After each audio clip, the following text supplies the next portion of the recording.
अस्सलाम वालेकुम, मैं हूं फात शहबाज खान। कारकुन 27 सितंबर की तारीख पर फोकस रहें। इस्लामाबाद 20 लाख अफराद के साथ आएंगे, तादाद इससे कम नहीं ज़्यादा होगी। वज़ीर आला सुहेल अफरीदी। बानी की रहाई से पहले रसाई पीटीआई अपने ही बयानिए से पीछे हट गई। बानी चेयरमैन की सेहत और मुलाकात से मुतालिक अहम केस की समाअत पीर को सुप्रीम कोर्ट में होगी। आज़ाद कश्मीर में हुकूमत साजी के लिए मरी में नून लीग के बड़ों की बैठक। क्या नवाज शरीफ अब भी कश्मीर का वज़ीर-ए-आज़म बनने के ख्वाहिशमंद हैं? पाकिस्तान के असल हुक्मरान ब्यूरोक्रेट्स हैं, किसी ने उनका एहतसाब नहीं किया। जिम्मेदार सियासतदान और इनकी कमज़ोरियाँ हैं। वज़ीर दिफा ख्वाजा आसिफ का इंकशाफ। और अमरीका ईरान मुज़ाकराती अमल 1.5 महीने से तातुल का शिकार। वाइट हाउस ने आबना हुर्मत से मुतल्लिक सदर ट्रंप के बयान को मजाक करार दे दिया। पाकिस्तान तहरीक इंसाफ 27 सितंबर को 20 लाख अफराद के साथ इस्लामाबाद आने का मुसलसल दावा कर रही है। हालांकि पार्टी के बानी चेयरमैन भी अपने तवील सियासी जदोजहद में किसी एक मौका पर भी 2 मिलियन यानी 20 लाख अफराद जमा नहीं कर सके, तो फिर कप्तान के खिलाड़ी और वज़ीर आला केपी सुहेल अफरीदी इतनी बड़ी तादाद में लोगों को कैसे इकट्ठा कर पाएंगे? बहुतों के जहनों में यह सवाल भी आ रहा है। लेकिन इसके बावजूद वज़ीर आला अफरीदी पुरज़्म है कि इनकी क़यादत में 20 लाख अफराद इस्लामाबाद आएंगे और तादाद इससे कम नहीं बल्कि ज़ायद होगी। तमाम कारकुनों को, तमाम पाकिस्तानियों को मेरा ये पैगाम है कि अपना फोकस सिर्फ और सिर्फ 27 सितंबर पर रखें। इंशाअल्लाह ताला ये 27 सितंबर इनके लिए एक डरावना ख्वाब बन चुका है। हम बाकी अजला में भी जाएंगे, स्ट्रीट मूवमेंट करेंगे। आप सब ने तैयारी करनी है। 27 सितंबर को इंशाअल्लाह ताला जिस तरह हमने बताया है कि 20 लाख लोग लेकर हम इस्लामाबाद आएंगे इंशाअल्लाह ताला, तो ये 20 लाख से ज्यादा होंगे, 20 लाख से कम नहीं होंगे। वज़ीर आला अफरीदी जो बानी की रिहाई से पहले इन तक रसाई की बात कर रहे थे, अब वो कह रहे हैं कि बानी की रिहाई के बगैर वापसी नहीं होगी। और पार्टी रहनुमाओं के इख्तलाफ की खबरें भी तवातर से आ रही हैं और 27 सितंबर से मुतालिक जिस यकसोई की जरूरत है वो पार्टी में इस वक्त नजर नहीं आ रही। इसके अलावा ये खबरें भी हैं कि 27 सितंबर के एहतजाज और 28वीं तरमीम से मुतालिक अडयाला जेल में आने वाले दिनों में कोई ना कोई मुलाकात करवा दी जाएगी, जबकि बानी की सेहत और मुलाकात से मुतालिक 18 अगस्त को सुप्रीम कोर्ट में अहम दरखास्त की समाअत भी है। और आखिर बानी और इनकी फैमिली, लॉयर्स और पार्टी लीडर्स को मिलने क्यों नहीं दिया जा रहा? कि क्या हुकूमत के लिए यह सूरत हाल फ़ायदेमंद है कि इसका अपोजिशन के साथ सियासी तनाव जारी रहे या किसी और बात से खतरा है? प्रोग्राम में इन सारे सवालों पर भी बात की जाएगी। इसके अलावा आज मरी में नून लीग के बड़ों की बैठक हुई, जबकि आज़ाद कश्मीर पार्लिमानी पार्टी के नौमुंतखब अरकान को मुबारकबाद देते हुए नवाज शरीफ ने कहा कि नून लीग ने हमेशा मुखालफिन से अच्छा सलूक किया और मुखालफत को दुश्मनी में नहीं बदला। जिस तरह पंजाब बदल रहा है, आज़ाद कश्मीर को भी वैसे ही बदलना चाहिए। सियासत में मुखालफतें होती हैं, लेकिन उन मुखालफतों को इतना आगे नहीं जाना चाहिए कि जहां दुश्मनी में मुंतकिल हो जाए। हमें उम्मीद नहीं थी कि पीपल्स पार्टी की तरफ से, जो कि इस रियासत में जिनकी हुकूमत थी, जिनका वज़ीर आज़म था, उनकी तरफ से कोई हमें शिकायत का मौका मिले। 3 मरलों में इलेक्शन हुआ है और अभी तीसरा मरला मुकम्मल नहीं हुआ, लेकिन पहले 2 मरहलों में ही अल्लाह ने हमें जो है वो मेजॉरिटी दे दी। आज़ाद कश्मीर के अवाम जो हैं वो बाकी पाकिस्तान की तरफ, स्पेशली पंजाब की तरफ, जिसमें बुनियादें तरक्की की शहबाज शरीफ साहब ने रखी और जिसको आगे बढ़ाया अब मरियम ने। इसके अलावा वज़ीर दिफा ख्वाजा आसिफ ने इंकशाफ किया है कि ब्यूरोक्रेट्स ही असल और मुस्तकिल हुक्मरान हैं जिनका किसी ने एहतसाब नहीं किया और इनके जिम्मेदार सियासतदान और इनकी कमज़ोरियाँ हैं। ये लोग सियासतदानों की दूर अंदेशी से महरूमी का बराह रास्त फ़ायदा उठाने वालों में शामिल हैं। इसी हवाले से बात करने के लिए हमारे साथ शफ़ी जान साहब हैं, वज़ीर इत्तलात केपी हैं, किसी तारुफ के मोहताज नहीं हैं। शफ़ी भाई, बहुत शुक्रिया वक्त देने के लिए। एक तो 18 अगस्त को आप कैसे देख रहे हैं? दूसरा जो डिस्कशन अब चल रहा है वो ये चल रहा है कि गवर्नमेंट को नवंबर में 28वीं तरमीम के लिए शायद सारी पार्टीज़ लूप में चाहिए, तहरीक इंसाफ भी साथ चाहिए। तो उधर अगर इमरान खान साहब के साथ आपके मामलात और डिस्कशन का सिलसिला दोबारा शुरू होता है, कुछ मशावरत अडयाला से आना शुरू हो जाती है, तो शायद फिर इस तरह गवर्नमेंट की कोई दाल गले। जो अफवाह साजी हो रही है आजकल, मैं उस बाबत आपसे बात कर रहा हूँ। तीसरा फिर जारी बात है, पीपल्स पार्टी भी बहुत सारी उसकी रिजर्वेशन थी। मलिक अहमद खान साहब मिले, फिर वज़ीर आज़म साहब मिले, मोहसिन नकवी साहब भी वहाँ मौजूद थे, इसहाक डार साहब भी मौजूद थे, तो वो भी वहाँ भी डिस्कशन शुरू हो गया। आप इस सारे मंजरनामे को कैसे देख रहे हैं? इसके बाद मैं आपसे पूछूंगा कि जो फ्रंट पीटीआई खोल बैठी है और ज़ाती तौर पर आप जो फ्रंट खोल बैठे हैं उसमें क्या हालात हैं, इस पे मुझे गाइड कीजिएगा कि आपकी सारे सिस्टम को लेकर और पॉलिटिकल हालात की जो अंडरस्टैंडिंग है आप किस नज़र से देख रहे हैं? सबसे पहले फाद साहब आपका शुक्रिया। देखिए, जहां तक 18 तारीख की बात है, जहां तक पिटीशन की बात है, तो सीएम आफरीदी साहब ने एक प्रेस कॉन्फ्रेंस की थी और उस प्रेस कॉन्फ्रेंस में बड़ा वादे कहा गया था कि अगर हमें एक्सेस नहीं दिया गया मंगल के दिन तो हम सुप्रीम कोर्ट के सामने धरना देंगे। नहीं दिया गया धरना, वहां पे दिया गया। हमारे वकला मौजूद थे, हमारे पार्लियामेंटेरियन वहां पे मौजूद थे और सलमान अकरम राजा साहब की मुलाकात अंदर जो है वो रजिस्ट्रार के साथ हुई थी और रजिस्ट्रार ने यकीन दहानी करवाई थी कि सेहत के हवाले से और मुलाकात के हवाले से उज़्मा साहिबा की पिटीशंस पड़ी हैं, सलमान अकरम राजा साहब की पिटीशंस पड़ी हैं, उनको लगाया जाएगा और सुना जाएगा। एक बेंच भी बना दिया गया है जो कि ये पिटीशन सुनेगी। देखिए, हमारे पास रास्ता कोर्ट्स का ही बचा है और हम उसी रास्ते की तरफ ही देख रहे हैं और इमरान खान साहब ने भी ये बारहा कहा है कि मैं कोर्ट्स के जरिए ही सुरखरू होना चाहता हूँ। अब देखते हैं कि मंगल की रोज जो कार्रवाई होती है उसका आउटकम क्या निकलता है। पॉजिटिव हमें होना चाहिए। वैसे 26वीं और 27वीं तरमीम के बाद तो अदलिया महकूम हो गई है, लेकिन रास्ता यही है, इसी रास्ते से ही हमने आगे जाना है। आपने देखा होगा कि इस रास्ते से जब तहरीक इंसाफ अपने लिए कोई आसानी ढूंढना चाहती है तो ये रास्ता उन पे बंद कर दिया जाता है और जहां तहरीक इंसाफ को और इमरान खान साहब को निशाना बनाना हो तो कार्रवाई भी तेज हो जाती है और फैसला भी आ जाता है। और होप सो कि अच्छा फैसला आएगा। हमारे वकला वो पेश होंगे अपनी पिटीशंस के साथ। अल्लाह करे कि ये बेंच इंसाफ के मुताबिक कार्रवाई करे, इमरान खान साहब तक एक्सेस जो है वो रिस्टोर हो, क्योंकि ये उनका बुनियादी हक है। जहां तक आपने कहा कि 28वीं तरमीम नवंबर को आ रही है, देखिए अभी तो इस पे बात गश्त हो रही है, लेकिन किसी के पास कोई ड्राफ्ट मौजूद नहीं है। आपने ये भी देखा होगा कि 26वीं और 27वीं तरमीम में जो ड्राफ्ट पीपल्स पार्टी के पास था वो कुछ अलग था, नून के पास अलग था और जो पास करवाया गया वो अलग था। देखिए, ये दोनों पार्टियां जो है ये लाइन में खड़े हो गई, जो भी तरमीम आएगी ये वोट देगी। वो इसलिए देगी कि इनको भर्ती किया गया है। जब आप किसी को किसी के मैंडेट पे बैठाते हैं, जो आपको बैठाता है आप पे फैसले भी उनके मानेंगे। तो इनकी मिसाल तो ऐसी है। अगर तहरीक इंसाफ से कोई राब्ता होता है तो तहरीक इंसाफ से राब्ता इमरान खान साहब से होगा, क्योंकि फैसले की कुव्वत जो है तहरीक इंसाफ में वो इमरान खान साहब के पास है। वो ही इस पार्टी के लीडर है और 90% पाकिस्तानियों के लीडर। अच्छा, दूसरा शफी भाई, जो सबसे बड़ा प्रॉब्लम आया अली मीन गंडापुर साहब के ऊपर, वो पार्टी के अंदर से आवाज़ें तो उठी रही थी, लेकिन पार्टी के बाहर से भी जो पार्टी को ज़रा क्रिटिकली देखते हैं या आपके वो लोग जो सोशल मीडिया पे बड़े एक्टिव हैं, वो कहते थे कि अली मीन गंडापुर जो हैं वो कंप्रोमाइज़ हैं। बहुत बड़े बड़े लोग इस तरह की बात करते थे। अब जो सोहेल अफरीदी साहब है, जब 27 का उन्होंने कहा तो गिल साहब ने ये बात कर दी, आपने फिर उनकी मोबाइलों वाली बात कर दी, फिर वो बात कहाँ तक पहुँची ये आप खुद बताइए। मैं समझना ये चाह रहा हूँ कि वो तो आप लोगों पर भी बहुत बड़ा इल्ज़ाम है कि आप कंप्रोमाइज़ हो जाते हैं, इस तरह के मामलात आ जाते हैं आपके अपने पार्टी के अंदर से। फिर सलमान अकरम राजा, जुनैद अकबर साहब आमने सामने हो जाते हैं। कुछ दिन पहले मिशाल यूसुफ जई साहिबा और सलमान अकरम राजा साहब आपस में लड़ रहे थे। उधर से इमरान खान साहब कह रहे हैं कि अकबर एस बाबर जो है वही निजात दहिंदा हैं, मुझे पुराने दोस्त याद आ रहे हैं। मैं ये पॉलिटिकली आप इन सारी चीज़ों को अब कैसे देख रहे हैं? फिर इन सारी चीज़ों के, इन फैक्ट्स के होते हुए जो हो रहे हैं, जो वाक़यात हो रहे हैं। देखिए, पहली बात फाद साहब ये है कि हम सबको अपने हाउस को इन ऑर्डर करना पड़ेगा। अगर हमारा हाउस इन ऑर्डर नहीं होगा और जो हम 27 तारीख को एक तहरीक चलाने और क्लॉग मार्च कर रहे हैं तो इसमें कामयाबी पे असर पड़ेगा।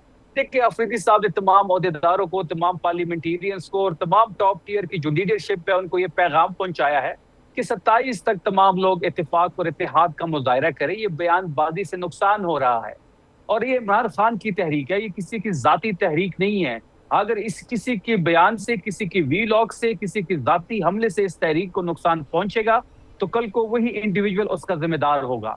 हम तो बारहा ये बात कर रहे हैं कि 27 तक इत्तेफाक का मुजाहरा किया जाए, कोई बयानबाजी ना की जाए। किस तरीके से कुछ लोग जो बाहर हमारे बैठे हुए हैं, सोशल मीडिया हमारी ताकत है, सोशल मीडिया की वजह से ये तहरीक जिंदा है। लेकिन कुछ हमारे साथी जो इस वक्त मुल्क से बाहर बैठे हैं, जिनको ये टास्क दिया गया है कि आपने तफरीक पैदा करनी है, आपने बदइत्तेमादी पैदा करनी है, वो रोज उठते हैं, रोज इल्जाम लगाते हैं और कोई सबूत उनके पास नहीं होता। कोई हमें ये भी तो बताए कि जो इल्जामात वो लगाते हैं उसमें कितने सही साबित हुए हैं। वो तो हर बंदे को कंप्रोमाइज कहते हैं हर बंदे को कहते हैं कि फलानी की मुलाकात फलाने से हुई। जब आप उनको गलत साबित करते हैं तब उनके पास कोई जवाब नहीं होता।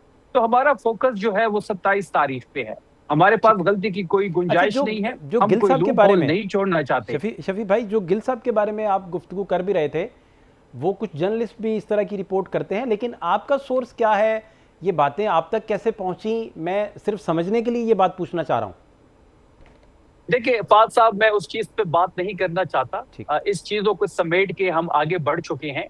और मुझे वजीर आला साहब ने भी कहा है कि आपने मजीद इस बात पे बात नहीं करनी। जहां तक सोर्स की बात है तो सोर्स मेरी अपनी पार्टी ही तहरीक इंसाफ है। अच्छा, यानी कि आपको अपने सीनियर्स और कुछ ऐसे लोग जो इमरान खान साहब के बहुत क्लोज थे, उन लोगों ने ये बात बताई? मेरी पार्टी ही उसका सोर्स है, मैंने क्लियर कर दिया है। अब अच्छा। आगे बढ़े तो बेहतर होगा। जी राइट, जी राइट। अच्छा, दूसरा शफी भाई, ये 20 लाख लोगों का जो आप नंबर दे रहे हैं, ये तो इमरान खान साहब अपने जलसों की पीक पे भी जब थे तो 20 लाख बंदे, तो पूरा इसका मतलब है कि इस तरह लगता है कि पूरा वो तो बहुत बड़ा एक पूरा मुल्क ही उमड़ आया है, ये हालात बन जाते हैं। तो इतना बड़ा फिक्र जब जिन दिनों में तहरीक इंसाफ के ऊपर ये भी है कि अपने अंदर इख्तलाफात हैं उनके, लोगों की आपस में बन नहीं पा रही, किसकी कॉल का वेट करना है, किसको संजीदा लेना है, महमूद खान साहब की बात सुननी है, सोहेल अफरीदी साहब की कॉल सुननी है, अलीमा खान साहिबा की गुफ्तगू सुननी है, क्या करना है, तो उसमें 20 लाख का फिक्र दे देना, इसकी क्या वजह है? फाद साहब, मैं आपको ये हल्फन बता रहा हूँ कि जो कुछ हम खैबर पख्तूनख्वा में इस वक्त देख रहे हैं और जो कुछ हमने इस्लामाबाद में देखा, कल हम बनू जा रहे हैं, बनू में हमारी स्ट्रीट मूवमेंट है, अफरीदी साहब उसको लीड करेंगे। हम यहाँ पे जो हालात देख रहे हैं इंशाल्लाह इससे ज्यादा लोग होंगे। देखिए हमने जो जलसा किया 5 अगस्त का, जितने लोग अंदर थे उससे 4 गुना लोग बाहर थे। और सारे ये जो लोग आए हुए थे ये नौजवानों पे मुश्तमिल थे। हमारा टारगेट ही इकबाल के शाहीन है, जो नौजवान इस पाकिस्तान का है। हमने अभी सेमिनार्स करवाने हैं, 1 सितंबर से यूनिवर्सिटियां खुलेगी खैबर पख्तूनख्वा में, तो हमने सेमिनार्स करने हैं। शफी भाई, टाइम की वजह से मजीद इस पे नशिस्तें भी आपसे करेंगे, टाइम की किल्लत की वजह से। बहुत शुक्रिया आपका वक्त देने के लिए। वज़ीर इत्तलात KP जी बड़ी डिटेल से अपना पॉइंट ऑफ व्यू दे रहे थे। शॉर्ट ब्रेक एक लेंगे, हमारे साथ रहिए।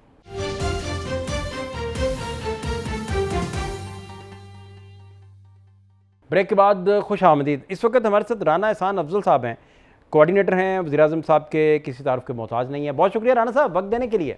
सर, एक तो मुझे गाइड ये कीजिएगा कि वज़ीर-ए-आज़म साहब की सदर पाकिस्तान से मुलाकात हुई और डिस्कस ये हुआ कि जो ज़राए से ख़बरें भी चलीं, जो रिपोर्ट भी हुई कि भाई एक दूसरे के ख़िलाफ़ बयानबाजी को इस हद तक ना लेके जाएं कि जहां जाकर मुखालफिन को ये मौका मिले कि वो हमारा मजाक ना उड़ाएं।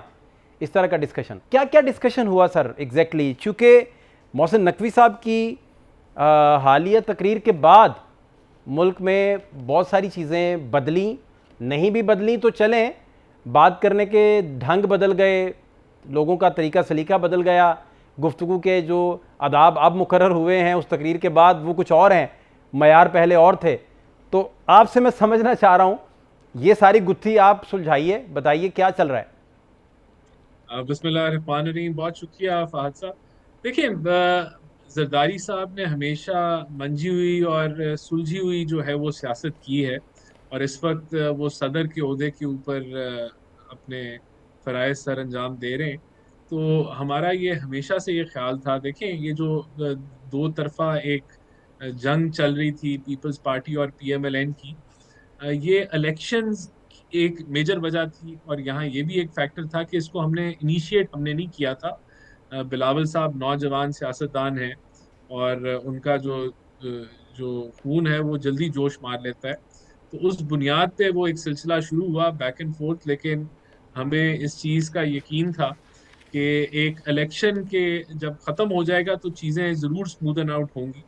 और देखें, बात हम बारहा ये करते थे कि पीपल्स पार्टी जो कि खुद इस सिस्टम की बेनिफिशरी है और उसी बुनियाद पे इन उहदों पे बैठी है, इनकी अब हुकूमत सिंध में, बलूचिस्तान में, GB में है।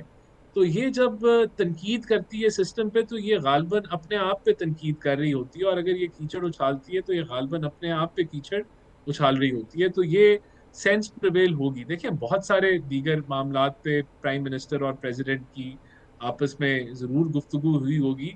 मेरे पास एग्जैक्ट डिटेल्स नहीं है, लेकिन मैं समझता हूँ कि इस मुलाकात के बाद चीज़ें मज़ीद बेहतरी की तरफ जाएंगी, जहाँ तक पीपल्स पार्टी और PMLN का वर्किंग रिलेशनशिप की बात है, और इसी तरह बहुत सारी चीज़ें जो पेंडेंसी में थी वो भी क्लियर होना शुरू हो गई हैं प्रेसिडेंसी की तरफ से। और मैं समझता हूँ कि ये कोऑर्डिनेशन ज़रूरी है, मुल्क की बेहतरी ठीक। के लिए अच्छा, बड़ा दूसरा राना काम साहब, आगे आपको याद होगा ये गालिबन मैं अपनी याददाश्त की बुनियाद पे आपसे डिस्कस कर रहा हूँ, ये 2022 में जब अदम एतमाद आना था तो 5 फरवरी को जरदारी साहब जब इधर आए, लाहौर में तशरीफ़ लाए, फिर वहाँ से पता चला कि ये पीडीएम के कैंडिडेट होंगे अपना प्राइम मिनिस्टर के, और वज़ीर आज़म शहबाज शरीफ होंगे।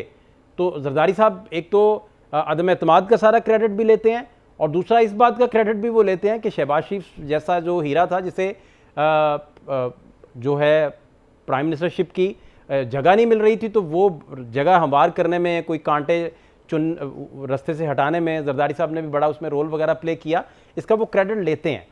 मैं जानना आपसे ये चाह रहा हूँ कि पिछले 2 वीक से आप जितने भी पॉलिटिकल कमेंट्री करने वाले पाकिस्तान के सफ़े अव्वल के लोग हैं, बड़े सीनियर हैं, उनको अगर आप देखें तो वो ये बात कर रहे थे कि अब देखना ये है कि ताकतवर हलकों से नून लीग पहले लड़ती है या पीपल्स पार्टी पहले लड़ती है, सूबे बनाने में तो दोनों नहीं मानेंगी, इस तरह की डिस्कशन हो रहा था।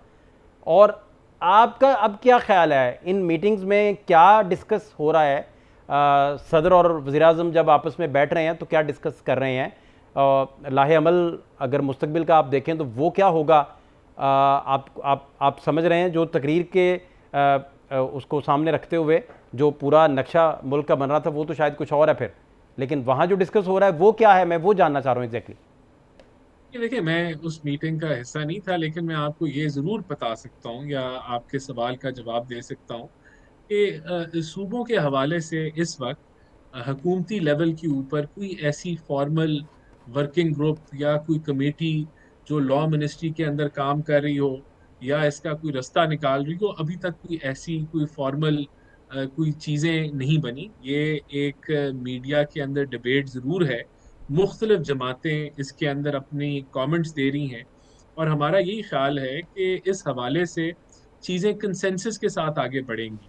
और अब अगर इस पर कोई मूवमेंट हुई तो ये अभी भी नहीं, अगर कोई हुई भी गालबन तो अभी शुरू ही नहीं हुई फॉर्मल लेवल के ऊपर कोई इस तरह की कोई इंटर पार्टी या कंसेंसस बिल्डिंग या कोई लीगल पर्सपेक्टिव से कोई फॉर्मल लेवल पे कोई कमेटी काम कर रही हो, वो एग्जिस्ट नहीं करती। लेकिन अगर ये चीज़ें हुई भी तो इसके नतायज अगले इलेक्शन में आएंगे। 2029 का स्ट्रक्चर अगर कुछ तब्दील हुआ तो तब होगा। तो इस टेन्योर में तो ये चीज़ें एज सच कोई उसका इम्पैक्ट नहीं आएगा। अभी तो जो हकायक है वो ये हैं कि पंजाब हुकूमत लोकल बॉडीज़ के ऊपर अब तेज़ी से आगे काम कर रही है, कुछ फंड्स भी रिलीज़ हुए हैं। इसी तरह इस्लामाबाद में भी जो कैपिटल है, लोकल बॉडीज़ की तरफ हल्का बंदियाँ जो हैं वो अंडर प्रोसेस हैं। तो मुझे इस वक्त अगर फौरी तौर पे देखें तो वो चीज़ होती हुई नज़र आती है कि पंजाब लोकल बॉडीज़ की तरफ ज़रा जल्द मूव कर जाए, या इस्लामाबाद के अंदर लोकल बॉडीज़ की मूवमेंट जो है वो जल्दी हो जाए। बहरहाल जब कोई ऐसा सूबों के देखें, और दूसरी चीज़ नहीं, ये दूसरा कि राना डिबेट साहब, होनी चाहिए। अब लोकल बॉडीज पता नहीं एक्सेप्टेबल भी हो सिस्टम को ना हो, अब तो आप जो बात कर रहे हैं वो तो पॉलिटिकल बात कर रहे हैं। मैं ये जानना जी। चाह रहा हूँ कि इसमें अब पता नहीं इस बात को कितना एक्नॉलेज किया जाए, माना जाए, या तो आपकी गवर्नमेंट जब बैठी थी, बैठते ही आप 2024 में ही इसको मुंतकिल कर देते और लोगों को सम्राट मिलना शुरू हो जाते, फिर तो चलें और बात थी। लेकिन अब आप करेंगे तो उस तकरीर के बाद करेंगे और फंड एलोकेट होना शुरू हो जाएंगे, तो फिर तो डिबेट और तरह की जनरेट होगी। नहीं, देखें, प्रोसेस तो पहले ही जारी था। उसके अंदर कुछ डिलेज थी टेक्निकल हल्का बंदी के हवाले से, कुछ ईसीपी की तरफ से, तो वो चीज़ें अब आगे मूव फॉरवर्ड कर रही है। लेकिन ये जो डिबेट है सूबों के हवाले से, ये अगर आगे बढ़ी तो ये कंसेंसस के साथ आगे बढ़ेगी। लेकिन मैंने आपको इसकी लीगल पोजीशन बता दी कि गवर्नमेंट लेवल के ऊपर कोई ऐसी ऑफिशियल कोई कमेटी या कोई वर्किंग ग्रुप तश्कील नहीं दिया गया जो इसके लीगल एस्पेक्ट्स को और वे फॉरवर्ड को देख रहा हो या इन चीज़ों को आगे लेके जा रहा हो। ये ज़रूर ऐवान आला में और सूबाई ऐवानों के अंदर इसके ऊपर बातचीत हो रही है, या मेंबरान बात कर रहे हैं या पार्टीज बात कर रहे हैं। लेकिन मेरे नज़दीक जो है अभी अभी मैंने कोई ऐसी ऑफिशियली कोई मूवमेंट नहीं देखी। अच्छा, चलें, ये मुझे बता दीजिए कि जो 28वीं तरमीम अब आ रही है, जिसका कहा जा रहा है कि नवंबर तक पॉसिबल है, उसमें फिर तहरीक इंसाफ भी जारी बात है, उसको साथ लूप में तो रखना है, साथ लेके चलना भी है, तो वो वहाँ फिर सोहेल अफरीदी साहब की कोई मीटिंग तय पा जाए, वहाँ से कोई स्टेप वाइज कोई रिलीफ उन्हें मिलना शुरू हो जाए, वहाँ से उनकी थोड़ी हिमायत आपको मिल जाए 28वीं तरमीम के लिए। पीपल्स पार्टी और नून लीग तो वैसे ही ऑन बोर्ड हैं इन सारे मामले में, तो ये वाला ट्राइका बनेगा या कोई और जोड़ तोड़ का सलीका जो है वो सामने आएगा? फहद साहब, ये सारा जो है ये सारी बातें जो हैं ये मफरूज़ों पे अभी बेस्ड हैं। 28वीं तरमीम का ना किसी ने ड्राफ्ट देखा है, ना अभी तक कोई ड्राफ्ट तैयार हुआ है, लेकिन उसके ऊपर गुफ्तगू बहुत हो रही है कि वो शायद इन्हीं टॉपिक से रिलेटेड हो जो अभी हम डिस्कस कर रहे हैं, सूबाई नौयत और सूबा बनाने के हवाले से, और उसके अंदर कौन शामिल होगा, कौन सपोर्ट करेगा, ये सारी अभी ये जो है ये क्यासराइयाँ हैं। लेकिन ऐसा कोई ड्राफ्ट ना अभी बना है, ना अभी कोई ऐसी कॉन्वर्सेशन जो है वो किसी लेवल पे गवर्नमेंट के ऑफिशियल लेवल पे तो नहीं हुई। अगर किसी बैकग्राउंड या कोई सीक्रेट कोई हुई हो तो वो मेरी नॉलेज में नहीं है, लेकिन मेरे नज़दीक ऑफिशियली कोई ऐसी चीज़ विजिबल नहीं है इस वक्त। बहुत शुक्रिया जी, राना एहसान अफजल साहब, कोऑर्डिनेटर वज़ीर-ए-आज़म साहब के बड़ी डिटेल से अपना पॉइंट ऑफ व्यू दे रहे थे।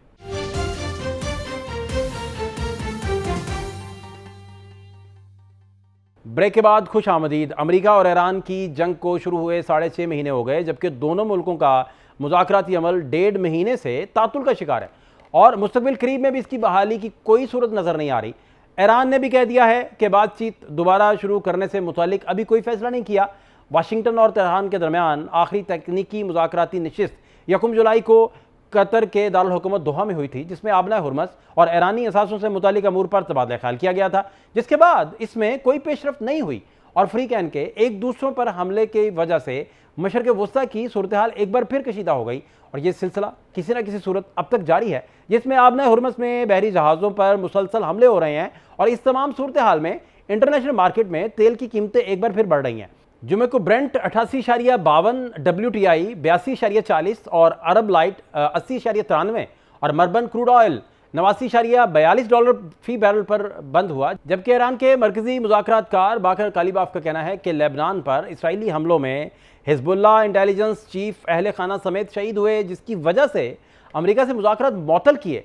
वज़ीर ख़ारजा अब्बास अराग़ची के मुताबिक अमेरिका के साथ मुज़ाकरात दोबारा शुरू करने से मुतालिक अभी कोई फैसला नहीं हुआ और ईरान सालिस ममालिक पाकिस्तान और कतर के साथ पैगामात का तबादला कर रहा है, लेकिन उसका ये मतलब नहीं है कि मुज़ाकरात हो रहे हैं। मारूफ यूरोपीय जरीदे IPS ने भी अपने तहकीकाती मजमून में पाकिस्तान दी पीस मेकर में लिखा है कि इस्लामाबाद ने वाशिंगटन और तेहरान के दरमियान राबते बरकरार रखने के लिए मौसर सफारती किरदार अदा किया।